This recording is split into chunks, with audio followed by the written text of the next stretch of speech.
สวัสดีครับทุกคนก็กลับมาเจอกับพี่มิกอีกแล้วนะครับที่มิกกี้เจอร์นี่ USA นะครับวันนี้พี่มิกพาคนเก่งมาให้รู้จักนะครับก็คือน้องก้าวนะครับน้องก้าวแนะนำตัวเองหน่อยครับว่าน้องก้าวทำอะไรแล้วก็อยู่ที่นี่มานานหรือยังครับ Yes, I'm a major in the United States Marine Corps. My primary specialty is infantry, and I've been living in the United States since I was 6 years old. My hometown is Lampang, Thailand, and I essentially grew up in the United States pretty much all my life. I came here when I was 6 years old. I attended middle school here, high school here, as well as college here. And after I received my degree, I decided to go into the Marine Corps as an officer and went through the process there. And I believe we're going to talk about some of the process later on in this interview and what it does it take to become an officer, not just in the Marines, but as an officer in general with the rest of the armed forces.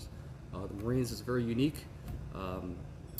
Unlike the Army, Navy, or Air Force, we operate in all three domains. We operate in sea, air, and land. But for us, we look at quality over quantity, especially of those who wants to become an officer. And we're going to talk about some of the traits that we look for if you do want to be a Marine officer. Yeah.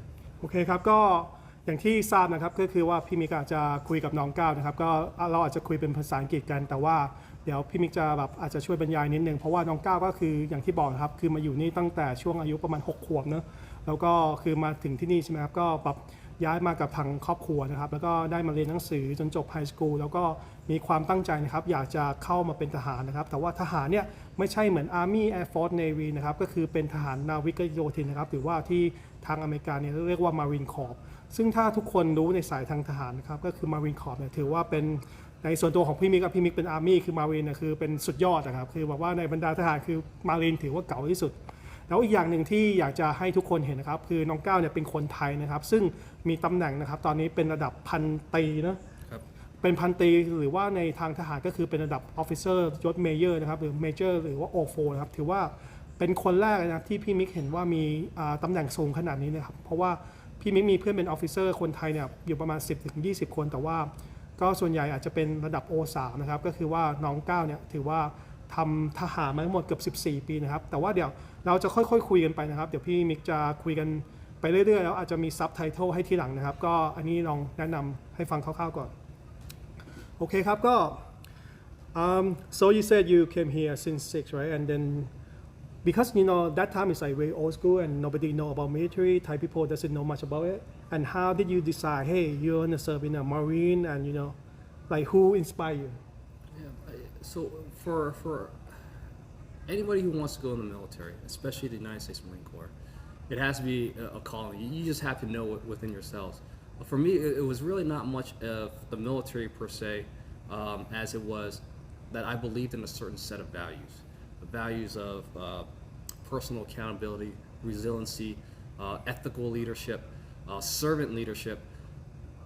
And the Marines appealed to me in that it is an organization which values those traits in an individual.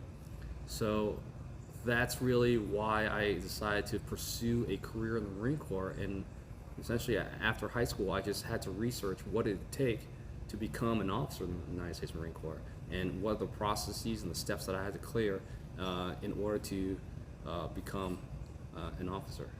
Yeah, because usually they have a lot of Thai people right now who serve in the military. Like most of them is Army, Navy, but most of them are enlisted. But the officer is like very rare and it's more difficult, right? And can you tell us like the step, if you want to be officer, like what you have to do and how many ways you can be it? So the bare minimums that you need to become a U.S. officer is one, you have to be a U.S. citizen. Right. Unlike the enlisted where you just have like a green card or something like that. Now, for an officer is a mandatory United States citizen. You also need at least a 4-year degree, like a bachelor's degree from somewhere. We have the Naval Academy that can commission into the Navy or the Marine Corps, but those are really competitive schools to get into. Or there's other paths as well if you decide to go to a civilian school, like the University of Maryland or UCLA, Stanford, Harvard, doesn't matter. As long as you have a 4-year degree and the Marine Corps can work with that. And we have multiple paths to become an officer. Just know that all those paths leads to one place. Right. That one place is officer candidate school. Got you. So regardless of where you go, or if you do ROTC, or as the Thais call it, Law, it doesn't matter if you do that.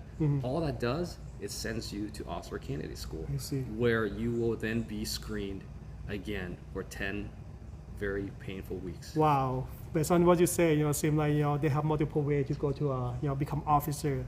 And you don't have to go straight academy. You can just do the part-time in ROTC in the school, right? Yes. And then you can go to any school, in the U.S. and apply for the officer. But why you call officer as a candidate, instead of enlisted soldier like Marine? So what the difference by that?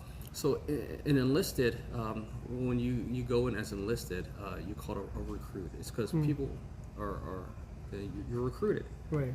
But officer, the reason we call them candidates is because when you come to officer candidate school, as an officer candidate, you're not a recruit. We're not there to train you. You are a candidate for an office. No different than a candidate for being a mayor or a senator. Wow. You are a potential. Uh-huh. And the difference between recruit training like boot camp and officer candidate school is the mentality. In boot camp, Right. we're there to train you to become something. Yep. At officer candidate school, we're there to see whether or not you have the potential to become an officer. So if you don't have it, guess what? You go home. It is that simple. Wow. That's You have failed the candidacy, and you're not going to get selected. That's it. So, And when you say about the painful, like 10 weeks, and have you had that experience though, or anybody who had it? of And course, it I was know- my first step there. I know, and what is it about, because when I was in Army, it's painful, but I know Marine is so much painful. Can you tell us about that? Yeah, but there's a purpose to everything, and officer candidate school. Remember, it's less training and more evaluating, Right. and it's evaluating the individual to see whether or not they have the potential to lead. Right. And officer candidate school, our biggest thing that we look for is leadership. Does this person come with the right mindset, the right skills, the right knowledge, the right character, moral and physical otherwise, to become a leader in the United States Marine Corps? That's all we look for. True. And all the pain and all that stuff is to get them to reveal their true colors. I was saying, like, anybody can lead when it's good weather outside and they're sleeping well and they're eating well. But I only put you to 3 or 4 hours of sleep a night. Let me have you run 5 miles a day. Let me have you go ruck a 60-pound pack for 12 miles, day in, day out. Okay, now lead. Do you think you can do that? And a lot of times, people's true colors show, and they may look good on paper Right. as a leader, but come to what that environment is, now they don't have They it. cannot do it. Got you. I just want to know a little bit more about when you're training, or even before training, because when I was in the officer school for the Army, I know it's a lot of things you have to prepare yourself to get to the program and to do so much stuff. As a Marine, officer, what you have to do, to be able to get to the program and finish it. Yes. So once you're at the program, your preparation starts well before that.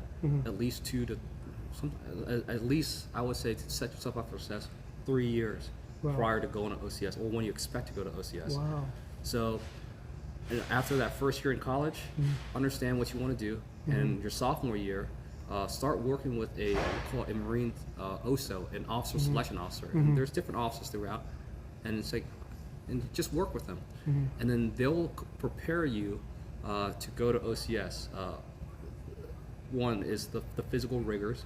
Okay, just understand that our physical fitness, it's not an end. It's not that we want to go be strong to look good, or Right. just say we're strong.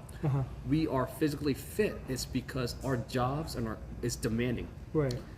That we never forget why we do what we do is we are a war fighting organization. And in order to maintain an advantage over adversaries, we have to be physically resilient. So the more physically fit you are, the more and more of these stresses that you can endure. You can think clearer, go longer, faster, and so forth and so forth. So it is it's a means to an end. It's not the ends. The other part is the academics. Right. We have a minimum GPA that you have to meet.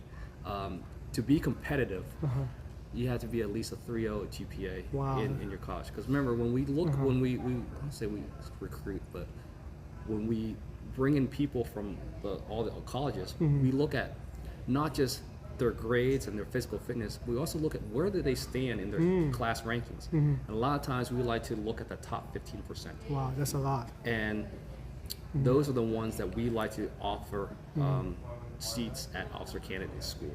So that's why it's very important that they decide early, if they want to be a Marine officer in college, they decide early on and understand what it is that they need to do, prepare themselves mentally, and physically, and in some cases even spiritually. Wow. Interesting though. Yeah. But also administratively as well. There's a lot of paperwork that goes on, and the more time you can give yourself, the more time you give that officer selection officer, that OSO, to work with you, the better your chances are of one, getting into OCS, and number two, once you do get to OCS, that you're more prepared to set yourself up for success. One thing though, when you are in college, did you learn anything, about prepare yourself to go to the OCS, or the training is already begin when you're in a college? So I went to a military school, Virginia Military Institute. So a lot of that stuff was already ingrained in me. Also, I went to classes for my science, my chemistry, English and whatnot. But there's other things that I had to do, which is basic drill, physical fitness, runs, just basic regimental discipline. But more than anything, it's a mindset to be comfortable with being uncomfortable, to be able to work with others, to have that dedication, that drive, to be able to endure. All that has been formulated and instilled in me over the past 4 years, so that when I did get to OCS, I already had that mentality and that mindset. Right. I can see that because you seem like you have been trained during the college for 4 years, because not just you train in academy, you train like yourself at your physical fitness, discipline and everything.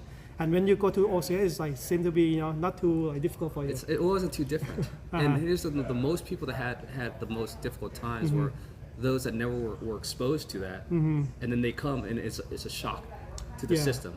And once you're shocked to the system, you can't think clearly, and now their performance is degrading, and then they just get washed out. But again, it's all about setting yourself up for success. All right, now I know that after college prepare you so well, and then you hit the program, prepare yourself to get to the OCS. And then what happened, it's like, are you ready for it? Is that what you think, or it's more than what you think? I was ready for OCS. I told you, OCS is to screen, to see whether or not this person, this man or woman, has the potential to be trained. Right. But the biggest thing they look for at OCS, and you're going over again, it's leadership. 50% of your evaluation will come from whether or not your instructors and your peers, not just your instructors, but the people around you, believe that you have the attributes and the knowledge and ethos, called ethos, it's that life force necessary to become an effective combat leader. That's it. 10 weeks. And once that 10 weeks is over, if you do have it, you become a second lieutenant. If not, you just go back to... But can you give me some example when you said 10 weeks seem to be very short to decide who is a good or bad leader, right? And how 10 weeks can screen and can filter those candidates. What is a procedure, and what you think is make you become you as of today, by that 10 weeks? Well, now that I'm 14 years into my career, I look at it wasn't just OCS. It's the OCS, TBS package as a whole. So we're talking about TBS here. This is where we're at right now. It's called the basic school. It's after you finish OCS and become a second lieutenant, now we have to train you. Right. The very first school that all Marine officers go to, regardless of whatever it is they do in the military, whether or not you're going to be in infantry, artillery, intelligence, you want to fly planes, you want to be a lawyer, we don't care. You're going to come here first for 6 months, and we're going to train you to not just to be a Marine, but be able to lead Marines at the infantry platoon level in combat. Wow. And that lasts 6 months long, and we're the only service that does this for all of our officers. So I don't care if you want to be a lawyer. That's great. you're going to learn to lead Marines here first. Wow. You want to fly planes? Thank you. That's great. You're going to come here first. Right. So to really answer your question there, no, once you pass OCS, you're going to have to look beyond that. Yep. OCS is not the end-all be-all, the same way as physical fitness. Physical fitness is not the end-all. OCS is just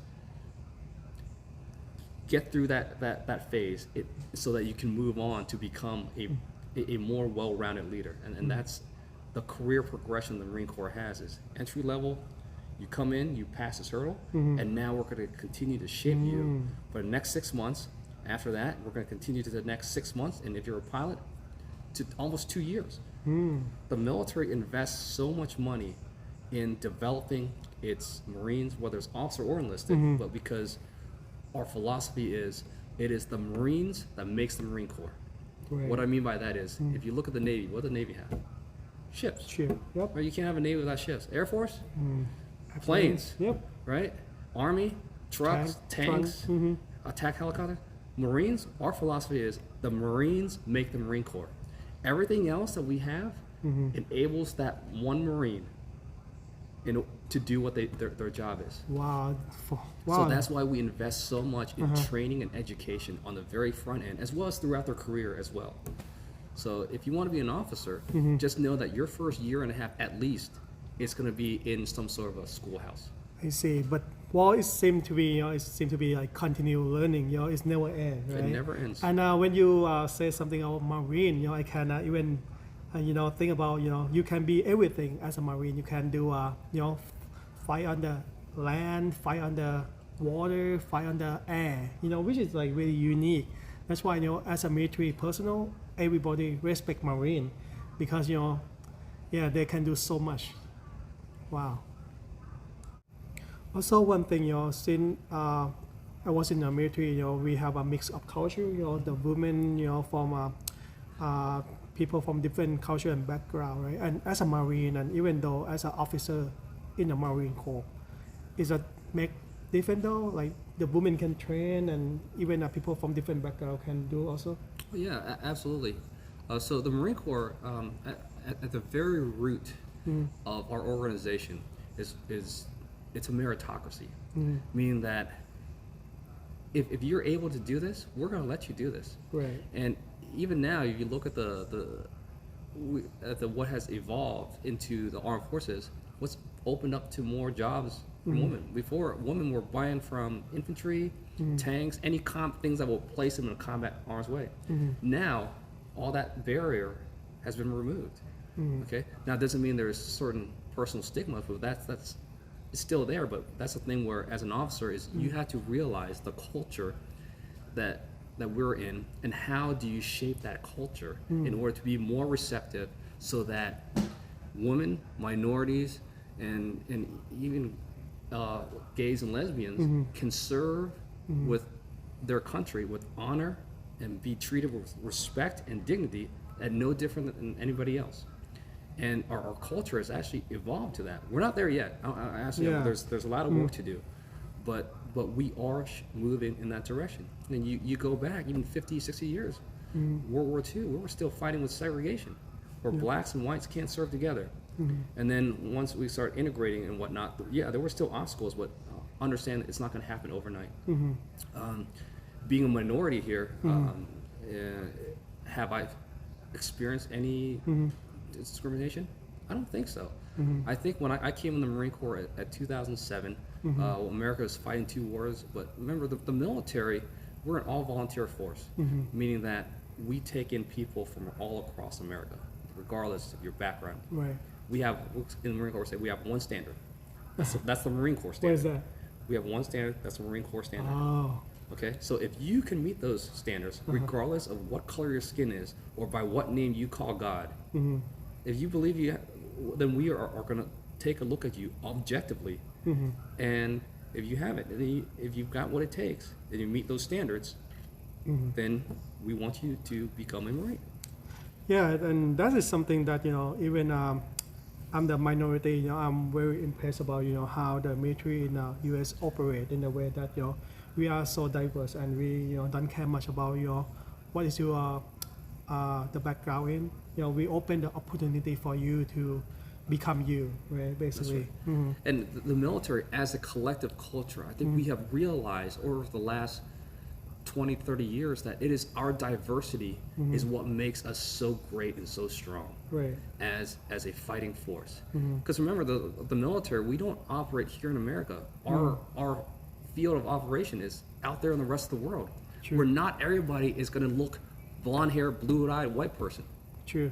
Yep. So as ambassadors for America, that's what we are. We represent a cross section of America going out there into the rest of the world to meet national security objectives. But we also represent what's great about America, Right. which is a melting pot of diversity of cultures, ideas, and backgrounds, and that is what makes a democracy great. That's what allows us to defend individual freedoms and liberty and get ideas flowing, how self-governance should work. The military, especially as a Marine officer here, and actually the military as a whole, is a great representation of that, and it's just how we foster that culture through retaining and recruiting ethnics and minorities and from all cross cultures and backgrounds. One of the things people ask me is like, well, what do you need a degree in? It's like, well, we don't look at one thing. I can't point to one thing. It's because I don't want something that comes out of a template. Right. I want a whole variety of gamut of things, and that collective capability is really what makes us so great. I agree. All right, so we go back to the, after you finish the OCS, TBS, and, what is the next step that, you have to do as a Marine officer? Yeah. So the unique thing about the Marines is, especially as an officer, and this is only applies to Marine officers, is we do not choose our jobs. Oh, wow.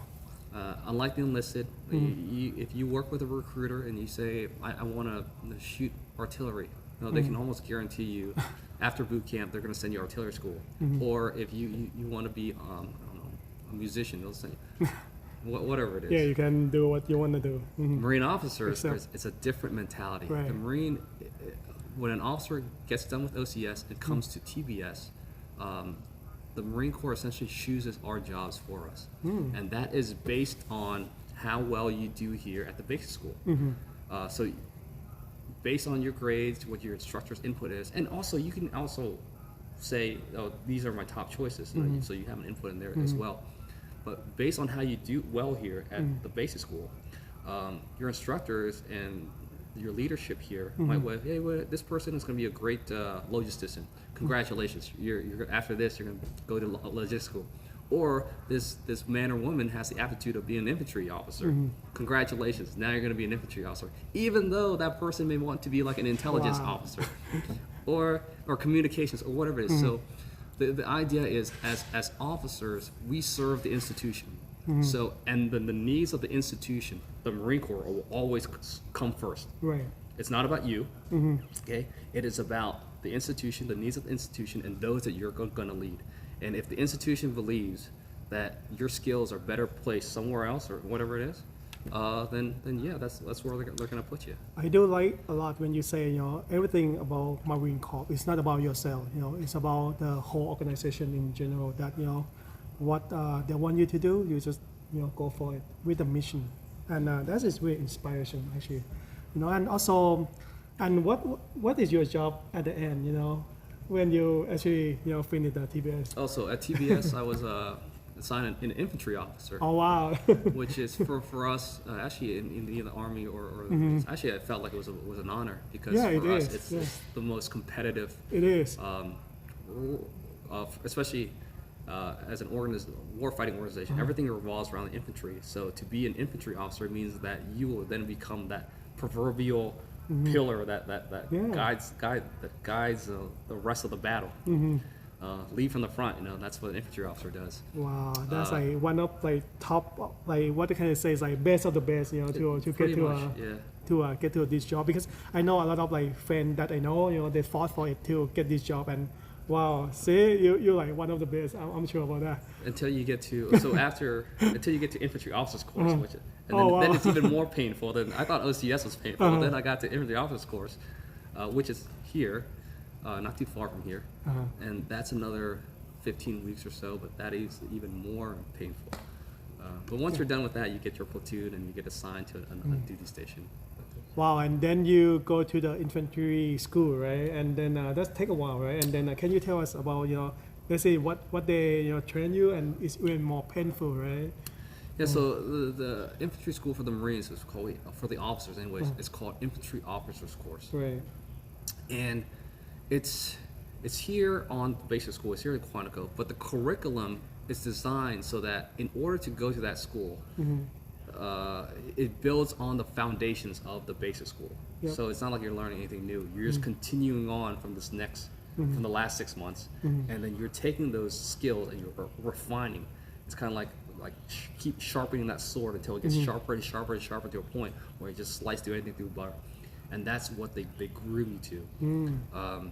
So that school, it's very physically demanding. Not that we go out and run or do push-ups or anything. It's not an exercise per se, but it is more practical exercise than it is, like going to the gym.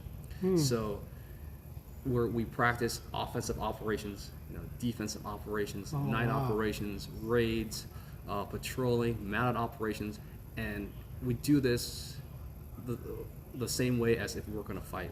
We have a saying that you train like you fight, and that way when it comes to fighting, you'll fight exactly like you're trained. Wow. So that's a lot. that's where the physically demanding part was the practical application in that exercise, and you're at the same time you're always being tested, you're always being evaluated, and for us it's big thing, leadership, right? Always looking at leadership, academic skills, and then military skills, and then physical fitness actually goes away because they expect you to be physically fit in order to do all those things. Like, it's not a separate item. It is inherent to just being there. You have to be physically fit. Otherwise, you'll get injured or you fail. And so that was about another 3 months tacked on to the basic school here before I was able to finish. Saying now you are an infantry officer, and once you finish that school, you would get assigned a duty station, meaning that for the Marines, you'll go to an operational unit, like a unit that's can actually be deployed to anywhere in the world. So there's 3 or 4 places you can go. You can go East Coast, Camp Lejeune. I see. You can go West Coast. We have 2 major bases on the West Coast. We have Camp Pendleton, just outside San Diego, and then 29 Palms, which is also in Southern California as well. And then you have another base in Okinawa, that's out in close to Japan. Right. And the thing is, you can submit that I would like to go here, but again, then what happened? it always comes back down to what is the Marine Corps needs. True. And then that's where you go. Right. For me, they sent me to Camp Lejeune in North Carolina Oh, wow. for my first duty station. And so what you think? You like it? Yeah, it was good. It was a eye-opening experience, and then Yeah. Wow, that's awesome. Well, and let's go back to one thing that we mentioned a lot about the fitness, right? The physical fitness. And when I was in Army, we usually have to do a PT test, which before we have to do running 2 miles, in a certain time, and we have to do maybe a push-up and sit-up. And as a Marine, and enlisted an officer, do they do the same thing, or what do they do for that? So for us, we have the same standards for physical fitness tests. Right. So we measure 2 things in terms of our tests. We measure general fitness, which is what you just said, strength, which is pull-ups, right? Just hang on a bar. You just pull yourself up as many times as possible, right? We do, and then we do abdominal fitness, like crunches, and then we're shifting to planks. And then there's a 3-mile run. Okay, 3 but miles. that's all in just shorts, a t-shirt, some running shoes. Okay, that measures general fitness. About 10 years ago, the Marine Corps realized that general fitness doesn't necessarily equate to combat fitness or combat effectiveness. So what they developed was a test that looked at movements that you would do in a combat situation. So you think of compound movements. So nobody in combat is putting on shorts and t-shirts, running shoes, and go running down 3 miles and jogging down the streets of Fallujah. combat is usually a lot of steady state operations followed by very short peaks of bursts of energy, and then it comes back down again, and bursts of energy again. So it's like this. So the Marine Corps has realized that, and we're actually shifting away from just doing these general fitness exercises. We still do these nice runs and whatnot, but to more what we call is a more functional exercises. Involves more compound movements like lifting weights overhead many times, running these sprints really hard, really fast, and stopping. So those are the types of exercises that we are actually doing now. Climbing over things and things of those nature, or low crawling, carrying a wounded person on your back, running around, carrying ammunition, 30 pounds on each hand, running, zigzagging. So you're testing more of the actual physical body than you are just general fitness, because in combat, that's what you're going to be doing. So we shifted away from just general aerobic and strength and fitness to functional fitness. And OCS, TBS, and actually all throughout the Marine Corps now, if you want to prepare yourself physically, obviously start with the baseline. General fitness is a good baseline, but then incorporate more compound movements into those things, such as pushing weights over your head, 30 pounds, doing that, low crawling, short periods of very high intensity, followed by a couple minutes of rest, followed by another very short period of high intensity. Things of those nature. It's actually going to set you up for success now. Wow, it sounds like really tough in general, and you have to train, like do other training, like the weapon training. You have to go to the range and shoot, and as Army we do like M4, and Marine they do the same thing. Yeah, so there's four main things, four big categories that we train on these what we call military skills. Big one is shoot, move, and communicate, and the fourth one is first aid, like medical. So shoot, right? Shoot is relatively simple. Anything that individual weapons, we all qualify on the M16 or the M4. So that is one of the things that we do. We go out to the rifle range. That's a 2-week course, and we shoot till the end of the day. And then the thing about the Marines is, everything you do in the day, you do at night as well. Wow. So shoot, we do for officers, it's the rifle as well as the pistol. So we also have to do the pistol as well. And then we also are qualified to shoot all the medium machine guns in the inventory, as well as all the heavy machine guns, which is like the vehicle mounted, your 50 caliber, your Mark 19, which shoots grenades. Those are the big ones. And also the AT-4, which is like an anti-rocket, it's an anti-tank rocket. So anything that's in the inventory, as an officer at the basic school here, you will shoot. Really? Everything. You will get your hands on everything. So you're going to learn about shooting a lot.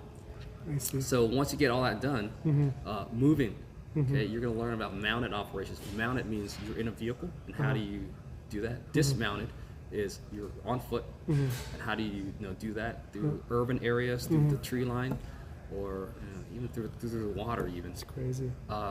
And then communicate. You're going to learn not just how to articulate ideas through certain formats, but also how do you do radio communications, satellite communications, and all this good stuff. And then there's the first aid part of it, which is the medical training, is how do you do field medicine, tactical combat casualty care, and all that stuff. So those are like your four main big areas of your individual skills that you will learn to do here at the basic school, with the primary understanding that the reason you learn these things is not for you to go shoot yourselves, right? As an officer, I tell people, if I'm shooting my weapon, there is something wrong. Something must have gone on. My number one weapon in combat are my Marines. And the way I do that is through my leadership. It's how I organize and shape the battlefield for that decisive operation that then is like, all right, now we win. But it is through my Marines. And the weapon is just so that I know the limitations and the capabilities of these weapons and the platforms that they come on. Okay, whether that platform is the individual Marine, or it's on that vehicle, or that platform could be the F-18 in the air. with a 500-pound bomb. I need to know all the capabilities and the limitations so that I can employ them properly at the right time and place in order to meet a certain objective. I got you. Basically, as a leader, your role is to lead, but you have to understand everything before you can lead anyone. Well, what is your thing about the leadership in general? Yeah, so my impression about leadership, especially in the Thai community or the Asian community growing up, was that it's a skill that we don't emphasize enough in our culture. Yeah. When I was growing up, it's always we emphasize mathematics, Yeah. your hard science, engineering, doctor, lawyer. We never really emphasized leadership in that. Yeah. It was always Good point. input and then output. Yeah. Very, very linear. So to be in this field, you can't think in a very closed context. You have to think in a very open context. And I think this is where the value of a liberal arts education comes in. And I was a history major in college. But then people ask me, well, do you want to be a history teacher? It's like it's not like that. So it's when people go to college, they almost say, I do something on the front end to get something tangible on the back end. Yes. Leadership doesn't work that way. Right. To be an effective leader, you have to keep a very open mind. And the value of a liberal arts education, whether it's a history major, philosophy, sociology, it's that it is the science of learning. It is a study of study. The topic is not the end. It is what you have to do mentally to get you to understand those new concepts, those abstract concepts of how the world works, how the world behaves, how the universe works, the philosophy that goes into developing those paradigms. All those things is not a tangible, here's an event, here's the facts and the figures, learn it, regurgitate it. It's not about that. Right. So in order to develop a leader, and especially as me, as I continue my my learning now, is how quickly I must grasp new concepts, how quickly I must change my paradigm, how I see the world, right?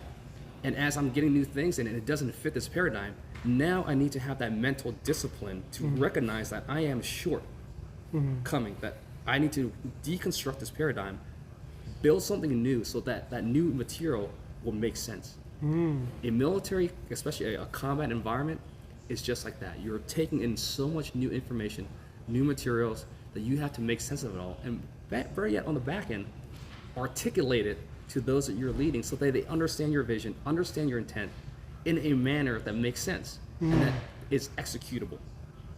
Oh yeah, you have to do that in a very time-constrained environment. Wow, that's quite a lot in terms of your leadership in your opinion. Yeah, so we have a saying here, or especially with these lieutenants, it's a good decision now is better than a perfect decision later. So somebody has to make that decision. And it's how well you receive information, it's how well you analyze that information, abstract, distill to the core points, and then formulate a path forward based on what you know. And then where you don't know is now this is where those years of education and self-discipline comes in. Your intuition, that commander's intuition. Fill in those gaps, and we say, well, what's that 70% solution? And once you get there, let's execute. And if it's not right, then we just adjust. But that's really where this is really where management ends and leadership begins. Wow, I think I got so much, just from what you say, leadership is not just a straightforward thing that you can do, it's like you have to put so much effort on the leadership, not just come in and come out. You have to modify it, to make it good for certain people and, to be able to lead. Well, and I think, one thing I really want to know as the way you motivate soldier, marine, how did you do it? If they don't want to go to the mission, they don't want to do the job, how did you lead?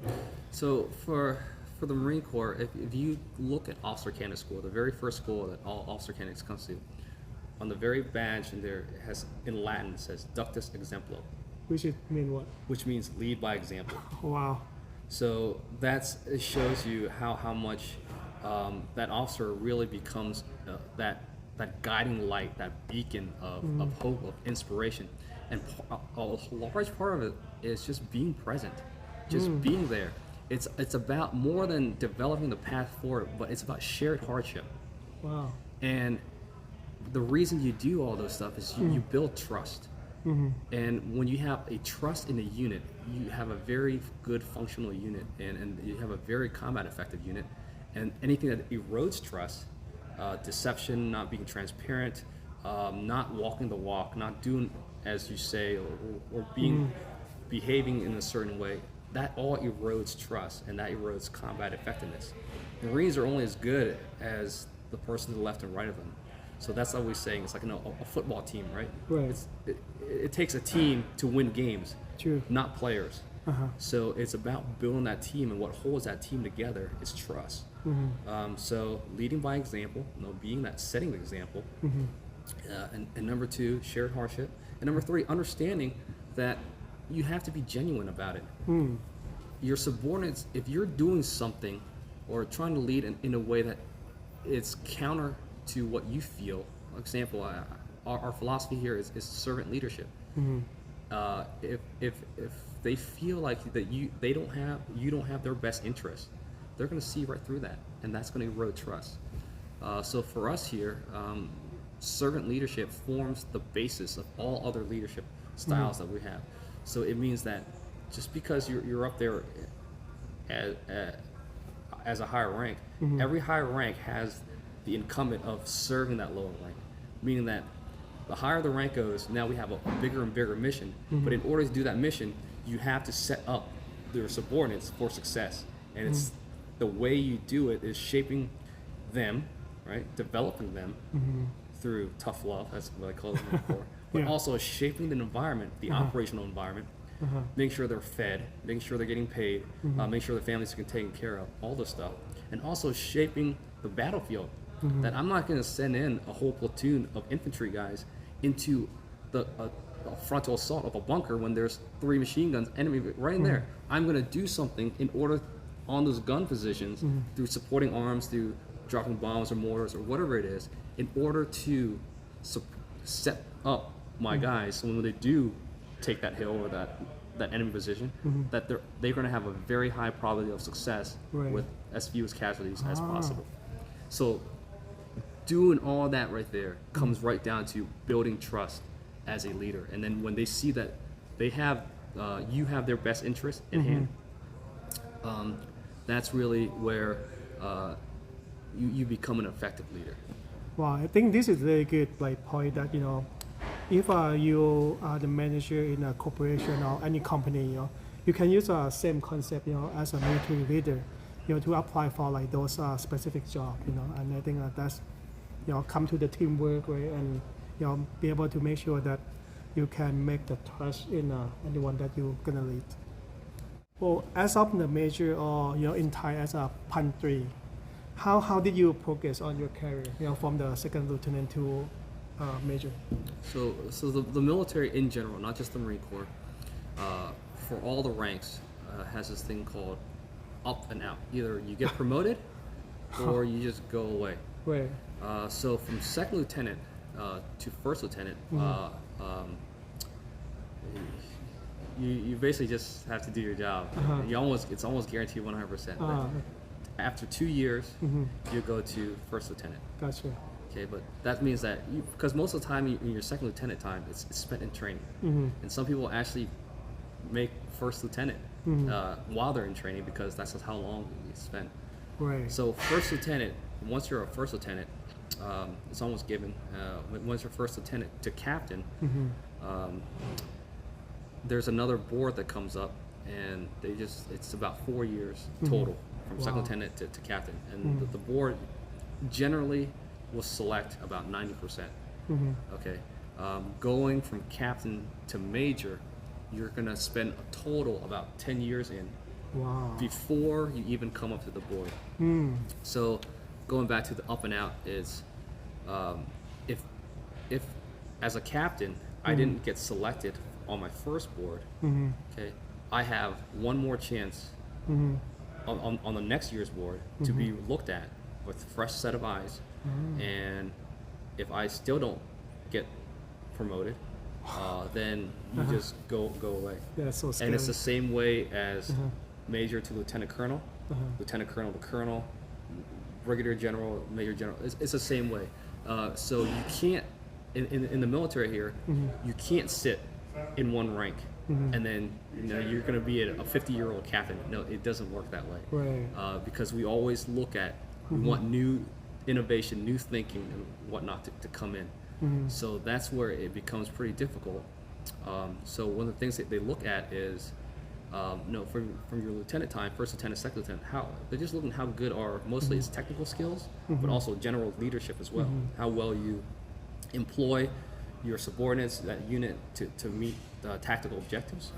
But then, from captain to major, they're kind of looking at how well you lead organizations. So it's not as much as looking at very technical things, but it's looking at, well, if I have a bunch of organizations that now we have to get them to do something, well, how well do you orchestrate those operations? So, that's a lot of captain time is doing that, commanding a company. So instead of being a platoon commander, now you're looking at 4 platoons. How well do you train, man, equip, organize, employ, all that stuff? Right. How well do you manage other officers, that now are going to be subordinate to you? And then as a major, they kind of look at more up and out, like general leadership, in that looking at, well, how well does this person contribute to the institution of the Marine Corps as a whole? And it only goes wider and wider from there. So it's not just forced employment, but how well you take care of this organization and take care of it, meaning that not only is you're maintaining readiness of your forces, but also are you improving upon your predecessors. I see. So we don't like to stay stagnant. You always want to advance the field. So these are the things that the board looks on is performance in all these aspects, but also personal development as well. So I talk about education a lot. That doesn't stop. Just because you're out of this school, you're also going to get more education. As a captain, there's required education. You go become a company commander, you might go to, there's an expeditionary warfare school. That's another 1.5 years long. Okay, you do all this good stuff, you become a major. Now there's more education. Like I am right now in the Marine Corps Command and Staff College, getting my graduate degree. Oh, wow. As a lieutenant colonel, there's more. Even as a general, you're going to always get more and more education that's required. So. Wow, you just keep learning, basically. Yeah, so there's 3 P's. So it's like professional military education, performance, and then a nice photo, I guess. All right. I think it's very interesting that you said that you start from leading the platoon, which is a few squad, right? And then you become to lead the whole company, which have so many people in it. And what is your leadership style and how you can manage from like a group of people to like 100 people? Yeah. So that just comes down to basic principles of leadership and organizational management.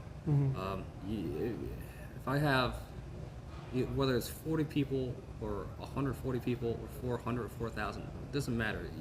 The principles is the same, which is you have to give clear guidance, clear intent, and you're going to have to delegate authorities and tasks and whatnot, and you're going to have to be sure that they understand what you need them to do and trust that those small unit leaders can do it, and obviously supervise and make sure that there's a feedback loop that they're bringing back in every now and then to check on the progress and all that stuff, and when necessarily rudder steer, meaning that you're steering them in the right direction, because what you try to balance is between what you don't want to do is you don't want to micromanage.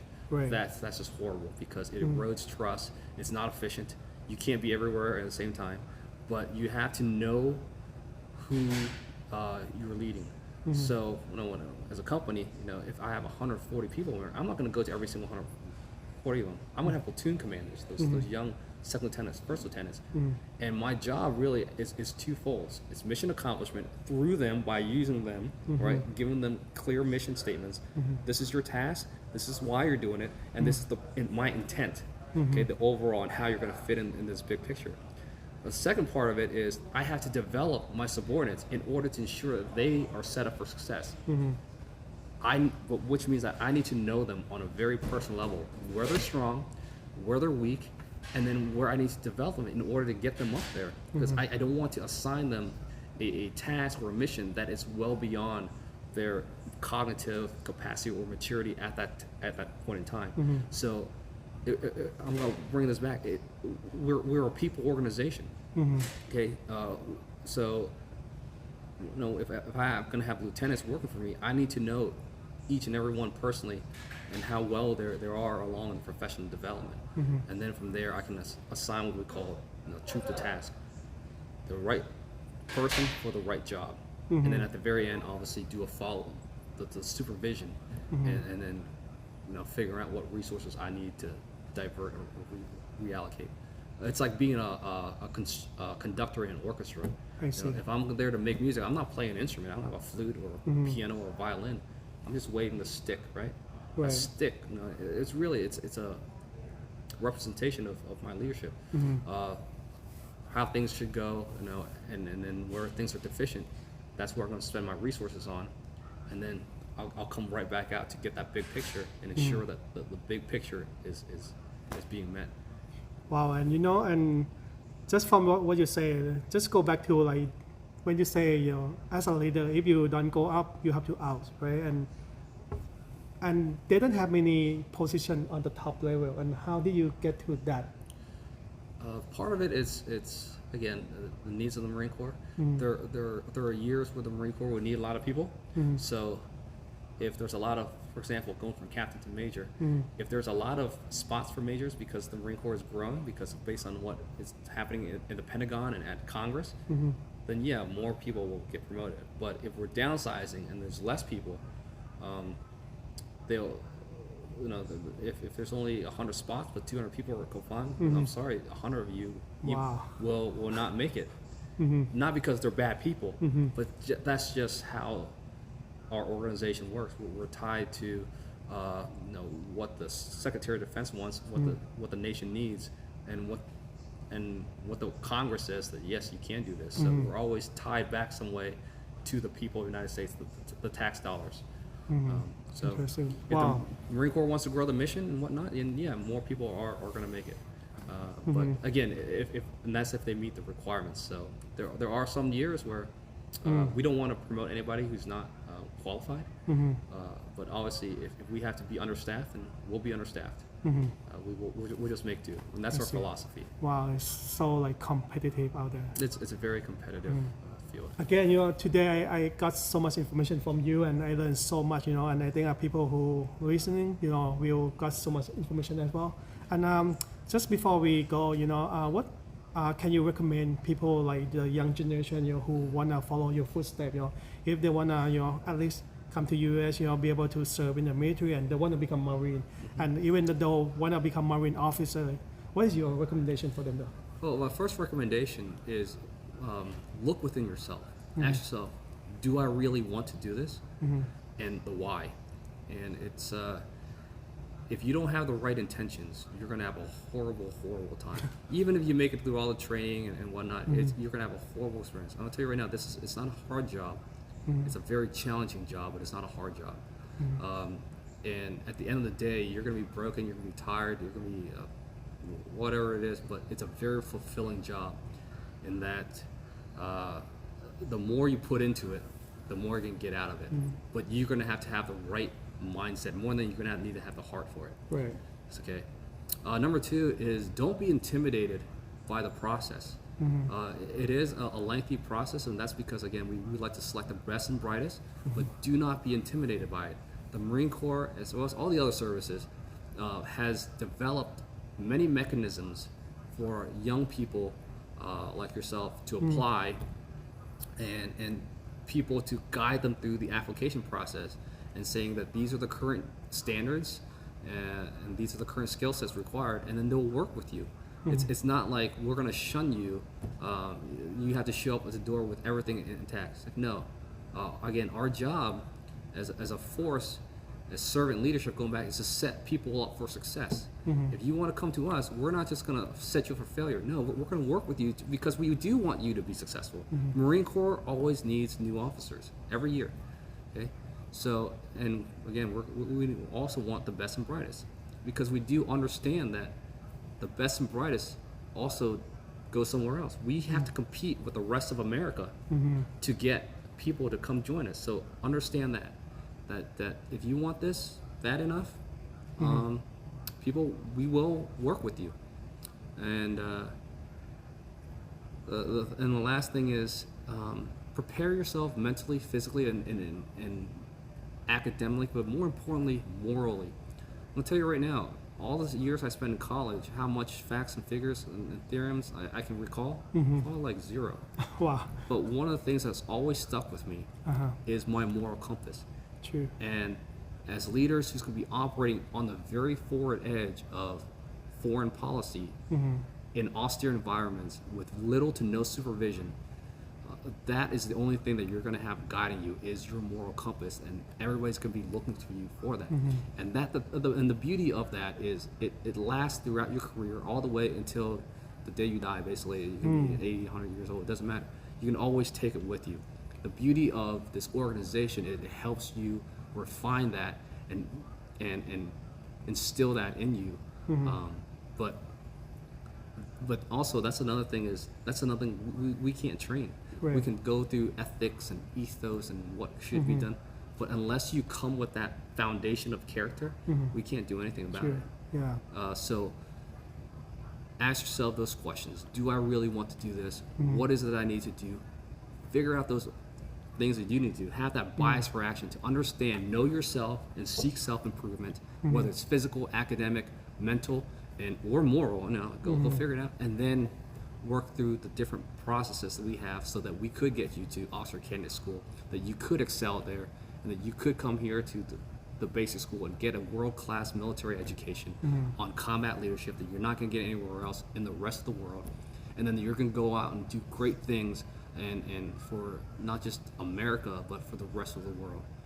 It's hard, it's challenging, but I'll tell you right now, there's probably nothing more rewarding than this position that you're about to come into. Wow, that's really inspiring, about what you just said. Just want to say thank you so much, for having, this interview today.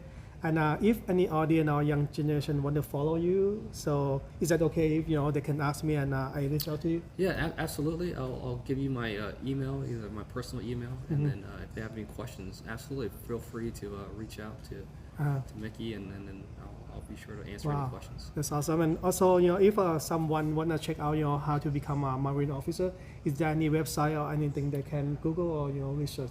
Oh yeah, absolutely. You can literally just Google U.S. Marine Corps. I think our official website is marineofficer.mil, marineofficer.com, and it will give you all the information that you can ever have, and in terms of what the processes are of becoming a Marine officer. Wow, that's good. You can just Google nowadays for everything. Yeah, Dr. Google. Right. And again, thanks so much for people who actually listen for us today. And if you wanna find some similar content like this, I will bring anyone just like him, with a different occupation for interview for the Thai community, to learn about if you wanna come to US and be able to look for different kind of job, you just follow this channel, at Mickey Journey USA, and เก่งขอบคุณมากครับก็สำหรับวันนี้ก็ต้องขอบคุณน้องก้าวด้วยนะครับที่มาบรรยายให้เราฟังแล้วก็ถ้าใครสนใจยังไงฟังเรื่องสนุกยังไงก็มา follow ที่ช่องพี่มิกได้นะครับที่ Mickey Journey USA นะครับแล้วพี่มิกจะพาคนเก่งๆแบบน้องก้าวมาให้ทุกคนเห็นนะครับก็สำหรับวันนี้อาจจะไปก่อนนะครับสวัสดีครับทุกคน